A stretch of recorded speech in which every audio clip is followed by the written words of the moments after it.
Welcome, everyone, to Wager Talk Extra Golf Edition. I am Andy Lang from WagerTalk.com, being joined by Nick Borrman from WagerTalk.com as well. We are focused on the Scottish Open this week. Nick, we're 1 week away from the Open Championship, and this is, the warm-up. It's a lot of big-name guys that come over and try and get in the mindset and get the feel of this links-style course.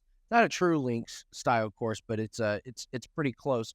We're going to go over the course preview and some of the holes, and we're going to get into the top guys with total strokes gained. But real quick, before we get into the holes, Nick, I want to ask you, handicapping the week before a major, is there anything different, or are we just looking at the stats? Do we look at mindset at some of these guys? How do you approach this? I guess every time there's a major and you have a tournament, it depends on the specific tournament. Like, I think this one is important because it is, even though maybe it's not exactly a link style like they're going to see next week, it is still very similar, and it's very weather dependent, which the wind's going to be up this week. We'll get to that later. But so I think these guys are going to come out here trying to play well and trying to, I expect a big name to win. I don't see anybody not coming out here and trying to win. Like, you can argue like a smaller event, let's say somebody played the John Deere last week. Obviously nobody did. Big name and meant to take this week off. That's a prep week. But the week prior in this situation, I think everybody's going to come out here and try to win this thing. I mean, Xander won it last year. Obviously a big name. The guy's trying to win any tournament he plays. And, I don't see Scotty coming in here or Rory coming in here and not trying to win this thing. If they didn't want to win it, I think they would do what Rahm was doing and take the week off and prep a different way. But I think they're going to come and play this week. All right, well, let's get into it. Let's go over the course. We're playing at the Renaissance Club. Be careful if you're looking up course history at this place, tournament history. They've only played this particular course since 2019, so don't go back too far. Otherwise, you're looking at results on different courses. So it's, as Nick said, it's not a true link-style course. It's very close. They cleaned out a pine tree forest to make it, but they left a lot of the trees on the outside in. I think it's a beautiful course. I absolutely love it. When the sun is coming up, you see the sun shining through the pine trees onto the green grass. It's really a beautiful course. You're going to have some holes that are right on the water. It's got some deep pop bunkers. It's got some areas of thick rough. By far the biggest defense is the weather.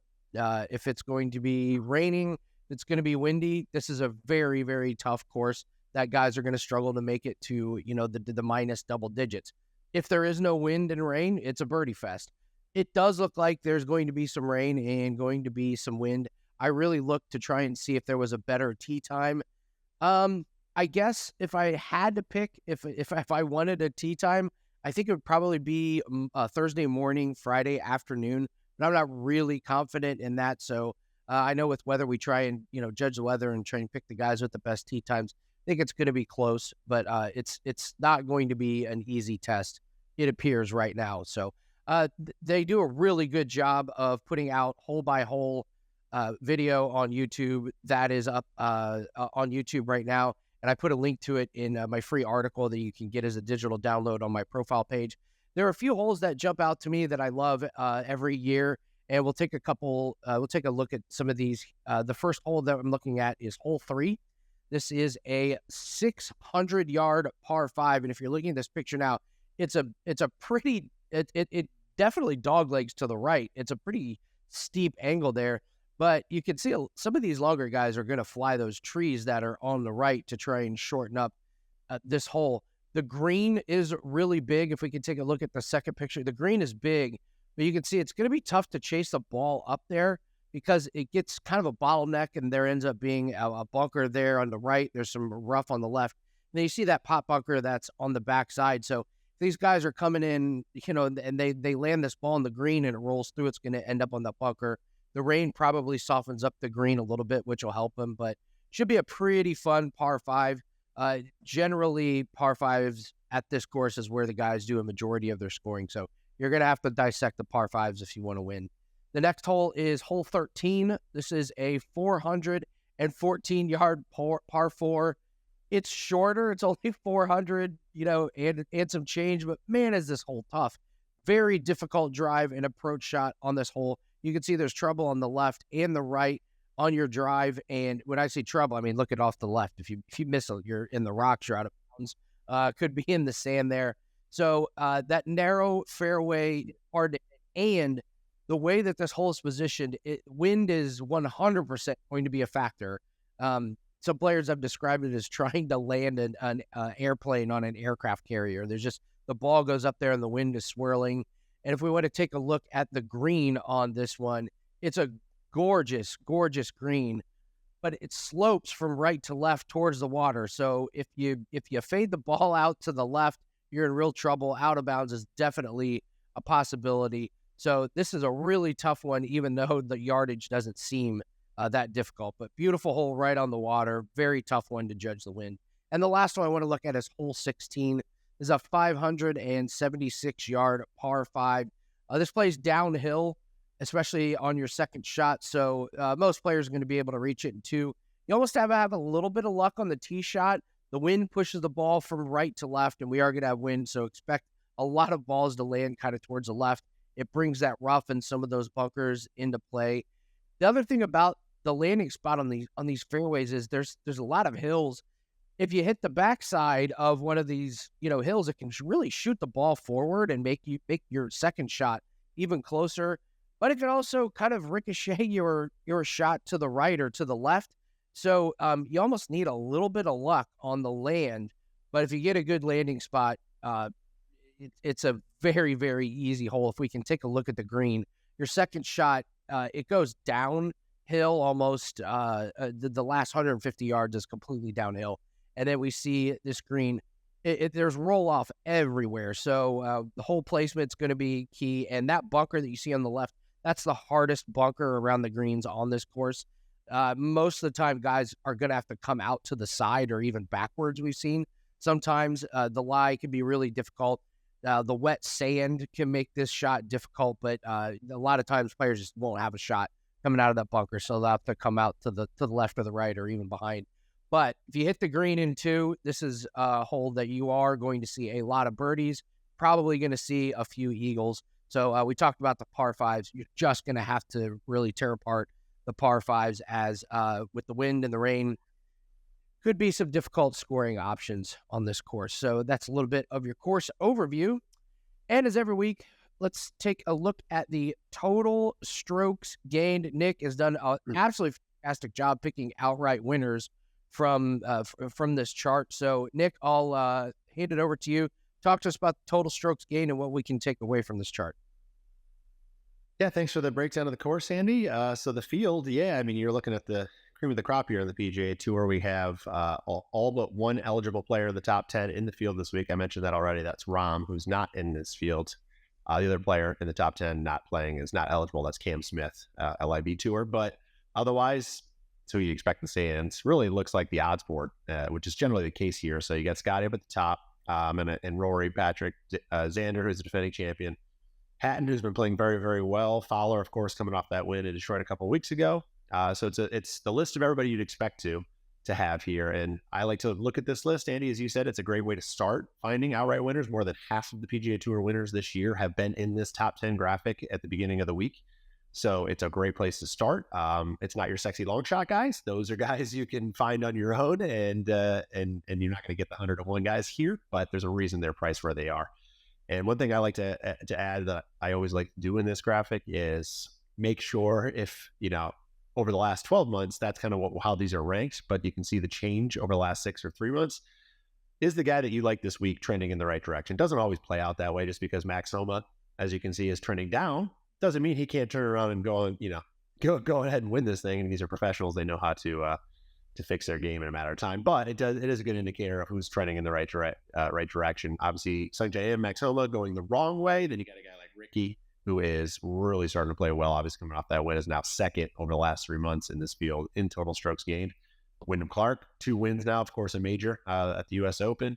Even Tommy Fleetwood has really started to play well. So those are the names you're going to hear a lot, and you'll see some prices on that are maybe a little less attractive. Tommy Fleetwood, I got to be honest, being at 22-1, the guy that just can't ever win anything, yet he's at 22-1 is kind of a ridiculous number, in my opinion, when you got a Wyndham Clark, 2-time winner in the last month and a major winner at 45-1. I mean, Okay, thank you. I'll take that. But I'll come back to that, Andy, to that later, Andy. But this is the cream of the crop this week, and these are the guys that I expect, especially with some tough weather, as you suggested. It's going to be windy. 30-mile-an-hour gusts are expected by Sunday, so ball striking is going to be important. These are your best ball strikers on tour. Yeah, when was the last time you actually took an outright on Tommy Fleetwood? He Never. can't close the deal. It's just, no matter how great the price is, you're just like, it's Tommy Fleetwood. I just can't bet on him to win. So that's the fantastic chart. I mean, that's 75% of the handicapping you need to look at for this week's tournament. So let's move to players that can trip you up, taking a look at some bigger names that I think people will want to bet on, and I'm just going to give a word of caution. Nick, you brought up that you thought most players are going to care about this week. They're entering the tournament to play to win. And I think there might be one guy that is maybe not exactly playing to win, and that is Rory McIlroy. And this is my first player that can trip you up. I think there's just some added pressure for the Open Championship next week for guys like Rory McIlroy, Shane Lowry, Fitzpatrick, Fleetwood, Hatton, Justin Rose. Just a little bit more added pressure, motivation, and pride. I mean, Rory did not even play this tournament last year. He played it in 2001 and missed the cut. He played it in 2019 and he finished 34th. So we know that he's going to be fantastic at the Open Championship. I mean, he's got a slew of top 7 finishes. What is it, 5 in a row? So I just wonder if this tournament in particular is one where he's just fine-tuning his game and getting ready for next week. He's priced as the second highest favorite. So we're going to need a top 3 finish to return value. I'm not sure this is the tournament where he's going to come out guns a-blazing, ready to try and win. So I'm going to lay off this week, but I will be certainly looking to try and make some money on him next week at the Open Championship. Up next, Jordan Spieth. He hasn't played in 3 weeks. He finished 10th at this tournament last year. Let's not forget, he's got the injury. I don't know if it's healed or not. I can't find anything on it, but the last I had checked, I mean, it was a torn tendon. He was really struggling. Missed the cut in his last tournament. That makes 3 missed cuts out of the last 5 in 2023. No doubt his eyes are on to next week. So I'm guessing this is a try and figure out how good his hand is. I don't know. He's priced as a top 10 golfer. That's really ambitious in my opinion. A missed cut would not surprise me, but a top 10 finish would definitely surprise me. So it wouldn't surprise me if Spieth comes out here just really his main goal, try and see if he can get through a full tournament with his hand injury. And finally, Matthew Fitzpatrick. I think he's going to be in everyone's lineup because he's had 2 fantastic finishes the last 2 years. But I feel like he was in much better form last year and the year before. The last 30 days on tour this year, 23rd in this field in total strokes gained. The last 3 months, 12th in total strokes gained. So he's kind of heading in the wrong direction. He's going to need a top 7 finish to return value. I don't think it's there. He only has 3 top 10 finishes in 2023. I'm not including the Tourney of Champions in that one. It was a very short field. Last year, coming into this event, he had 8 top 10s. The year before that, 5 top 10s. So I feel like his upside was higher in the last couple years. His last 3 finishes are 20th, 17th, and 49th. I think he's overpriced. I know he's played great the last 2 years here, but I'm not willing to invest. So Rory McIlroy, Jordan Spieth, and Matthew Fitzpatrick, 3 guys that I think can trip you up. Nick, let's take a look at an outright winner for you. You already teased the audience, and I'm with you. Despite this guy having an unbelievable year, his odds haven't adjusted, Nick. What is going on? So talk to us about your first outright pick. Yeah, I mean, that's really what this comes down to. If Wendy Clark, as I like to call him, was in the 20-1 range, I would not be on him. But at 45-1, I'm seeing worst case here at 40-1 across the board. It's Tommy Fleetwood. I can't make a better example than Tommy Fleetwood's 22-1, and the U.S. Open winner, also won the Wells Fargo, 2 wins in the last 6 weeks, is priced at 45-1. So I just think it's a terrible price to throw out there from the odds makers. Maybe they just know he's going to play horrible and they're just, beating me, but it's a good value to pass up. It was clear to me, I was betting on Clark before the for the Wells Fargo. I didn't expect him to get that first win at a designated event. That was a surprise to me. I was expecting the win to come, but I wasn't there. So of course I wasn't on him. I was on him like every other week he was playing up until that point. But to back that up with the U.S. Open and how well he played and how what's remarkable in both events, actually the Wells Fargo might have been even better. I mean, he went big on that one. Is like how good he was down the stretch. And I know he had a little bit of a loose shot or two here at the U.S. Open, but to be able to close the door in your first major and really, win against the best players in the world and see that thing out, because he had the lead and sleeping on the lead and coming in like that is not an easy thing to do. And it just proves that if he's in the position, he's not going to shy away from it. He's going to be able to do that versus like a Tommy Fleetwood, who, if he's in the position, if he was up by 5 going to the final round, I would still not bet that guy. Clark had gained strokes. Andy, this is a surprising result. Clark had gained strokes on approach in 11 straight events until the U.S. Open. He didn't gain strokes on approach at the U.S. Open, which is remarkable considering he won it. He was just that good off the tee, around the green, and putting. And then, however, at the Travelers, he also lost strokes on approach. But I think, again, a little bit expected there. It was the week after the U.S. Open. It was a letdown spot. We both talked about that, so I wasn't surprised there. But otherwise, he's been lights out with his approach. And really, we talk about putting. Winning these tournaments. If Scotty Scheffler could putt, this guy would win every single week he goes out there. This guy can putt. He's gained strokes in 10 of the last 11 events. He can roll the rock really, really well. So if he gets those two things going, he is going to be there on Sunday. And he did play this event last year, Andy. He finished tied for 16th. And again, this is not the same player he was last year, but he still played well. So if he knows the track, I think he'll be confident coming in both facets of course history and current form. So I think he can prove this week. I think he's going to give us a chance on Sunday. Yeah, I don't get the disrespect in the markets for these prices on Wyndham Clark. Yeah, it's finished 16th here last year. It's not like he's missed the cut 3 years in a row. It's like, he plays bad here. So nothing about that makes sense. So nice job taking advantage of that. Moving to DraftKings Darlings, I'm going to give out 3 of my best lower tier players. I don't want to call this stars and scrubs because these lower price guys have really good history here. It's just a lot of U.S. golf fans probably don't know who these guys are. So I'll start with Matteo Pavon, 6,800, 3 straight top 20 finishes on the DP Tour, the European Tour, and only 1 missed cut in 2023. He's made the cut 3 years in a row at this tourney, including 36th and 12th the last 2 years. So if we get a finish even remotely close to that, 6,800 is an absolute steal, as he should be getting us weekend points. So 6,800 on Pavon, great price.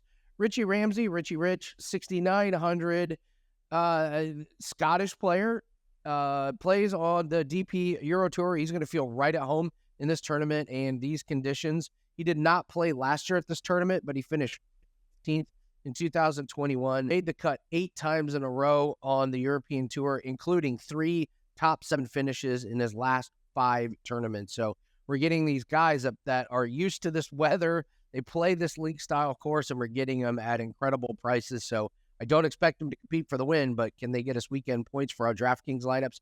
Absolutely. And finally, Alexander Bjork finished 9th or better in 4 straight tournaments on the DP Euro Tour, has made the cut every year at this tournament, including all years it's been hosted at this golf course. So that kind of track record at only 7,300 makes it an absolute must play. So those are 3 lower price guys that really opens up your lineup for some big name guys. And if you want the rest of my lineup, that is on the free article and the digital download on my profile page at WagerTalk.com.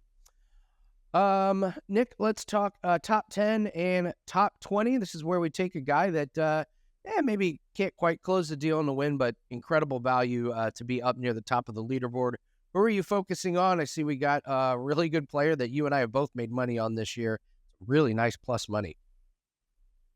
Yeah, absolutely. And just a quick follow-up with your DraftKings Darlings there. Usually I've already circled in a lot of the names you throw in there. I have not on any of those 3. So I appreciate the deep dive on those guys, Andy. I am going to go look as soon as we're done with the show at what those guys' top 20 or maybe top 40 prices are, because you're usually good at picking those guys out. So thank you on behalf of everybody watching. Thank you for that. Hatton, yes, Andy. Hatton is a guy that I think we both avoided last year. But this year he has been a different player. He's not slamming the door. He still only has that one win, but he's playing very consistently, really as consistently as anybody other than maybe Ricky and Scotty.